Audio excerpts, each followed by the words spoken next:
DAP खाद्य मूल्य वृद्धि का कांग्रेस नेता वीरेंद्र द्विवेदी ने किया विरोध। कहा, जनहित को ध्यान में रखकर करें नीति निर्धारण। हम आपको बता दें कि हाल ही में शासन प्रशासन द्वारा डीएपी खाद्य के मूल्यों का एकाएक 58% तक की वृद्धि कर दी है, जिसके चलते पूर्व में 1200 रुपए की बिकने वाली खाद्य के अब अन्नदाताओं को 900 रुपए अदा करने पड़ेंगे, जिसका क्षेत्रीय कांग्रेस नेता एवं प्रदेश कांग्रेस कमेटी सचिव वीरेंद्र द्विवेदी द्वारा विरोध कर शासन से मूल्य वृद्धि को वापस लेने की अपील की गई है। जिसमें उन्होंने कहा कि कोरोना वायरस महामारी तथा प्राकृतिक आपदाओं के असंतुलन के चलते हमारा अन्नदाता वैसे ही परेशान है। कोरोना वायरस महामारी ने पूरे देश भर की अर्थव्यवस्था को झकझोर कर तोड़ कर रख दिया है और ऐसे में डीजल, पेट्रोल, ईंधन पर मूल्य वृद्धि के पश्चात खाद्यों के मूल्य पर भी एकाएक वृद्धि काफी चिंतनीय विषय है। यह महंगाई की बढ़ोतरी का एक प्रमुख कारण बनेगा, जिसको लेकर उन्होंने शासन प्रशासन को घेरते हुए जनहित को दृष्टिगत रखकर नीति निर्धारण करने की अपील की गई है। सायनगर से पंडित संजय त्रिपाठी की रिपोर्ट।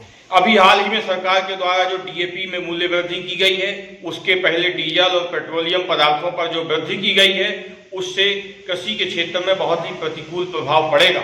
इसके पहले किसान लगातार प्राकृतिक आपदाओं का शिकार हो रहा था।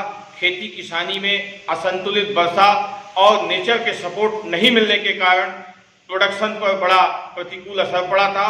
वहीं कोरोना महामारी से पूरी तरह से पूरे देश की अर्थव्यवस्था प्रभावित हुई है और इससे न सिर्फ कृषि उत्पादों के लागत मूल्य पर अंतर आएगा। जब कृषि उत्पादों के लागत मूल्य पर अंतर आएगा तो कृषि उत्पादों के मूल्य पर अंतर आएगा, जिसका खामियाजा पूरे देश की आबादी को भुगतना पड़ेगा। इसका सामना, महंगाई का सामना पूरे देश के नागरिकों को करना पड़ेगा।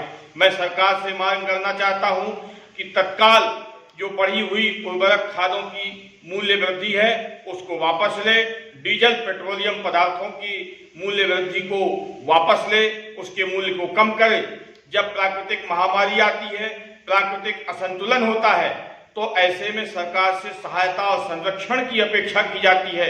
लेकिन बहुत अफसोस की बात है कि केंद्र की सरकार और राज्य की सरकार लगातार वो फैसले करने का काम कर रही है, जिससे न सिर्फ खेती किसानी बल्कि हर क्षेत्र पर बहुत प्रतिकूल अर्थव्यवस्था पर अंतर आ रहा है और पूरे देश का नागरिक परेशान हो रहा है।